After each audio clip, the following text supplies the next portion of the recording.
The Small Business Administration released a list of businesses in our area who have received loans from the Paycheck Protection Program.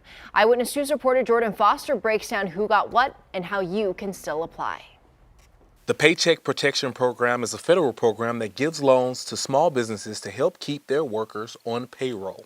It's something many businesses in our area have utilized during these tough times. Here's what we found. There were a lot of restaurants in our area listed.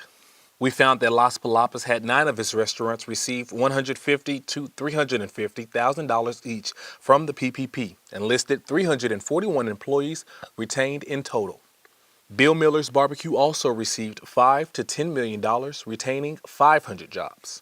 Several law offices also received money. Thomas J. Henry's law offices received $5 to $10 million from the program and listed 487 jobs retained. A few religious organizations were also on the list, like the Archdiocese of San Antonio, that received $1 to $2 million, retaining 162 jobs. From the data provided, over 177,000 jobs were retained from small businesses who applied for loans over $150,000.